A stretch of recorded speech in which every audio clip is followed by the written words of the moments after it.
The preamble to the Constitution states that we, the people, form this government to, among other things, promote the general welfare. Not just provide for the common defense, though that's in there too, but promote the general welfare. Congress can find $900 billion for defense every year.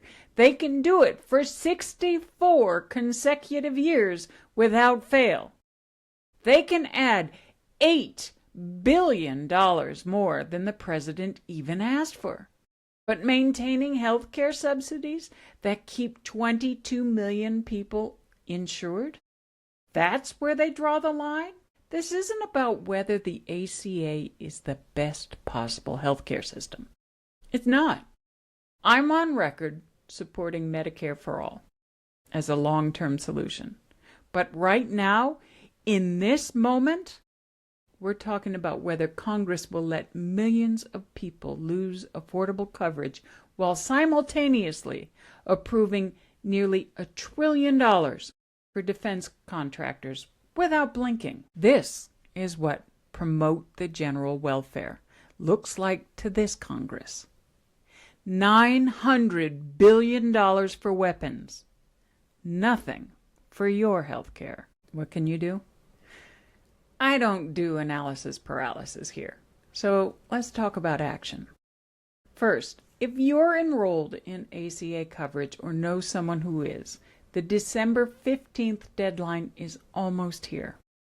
Go to healthcare.gov or your state marketplace and understand your options. Even with higher premiums, staying insured may be better than going without. Look at what's available before you decide. Second, contact your representatives today. Not tomorrow, today. The Senate vote Thune promised is supposed to happen this month.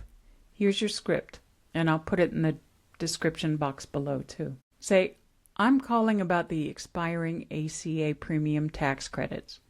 22 million Americans will see their premiums more than double if Congress doesn't act before December 31st. We just endured a 43-day shutdown over this issue. It's time to deliver. I expect you to support extending these credits. How you vote on this will determine how I vote in 2026. Third, if you're in a swing district, you have extra leverage. Representatives like Don Bacon in Nebraska, Mike Lawler in New York, and Brian Fitzpatrick in Pennsylvania won in districts that could flip. They need to hear from constituents that letting premiums spike is political malpractice. Fourth, remember this in 2026. The NDAA will be covered in the news as a bipartisan success story.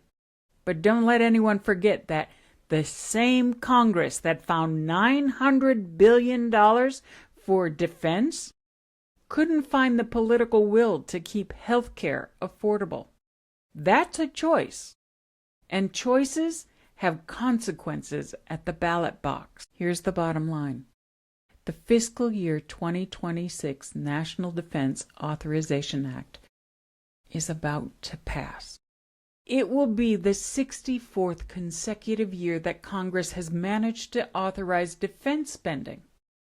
There will be press conferences and handshakes and talk about bipartisan cooperation. But just last month, we came out of a 43-day government shutdown, the longest in American history, because Congress couldn't agree on health care.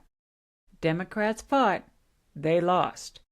And 22 million Americans are still waiting to find out if they'll be able to afford insurance next year. The NDAA shows us what Congress prioritizes: military spending, culture war provisions, border enforcement. The shutdown showed us what happens when anyone tries to prioritize health care: gridlock, suffering, and eventual capitulation. But we don't have to accept this.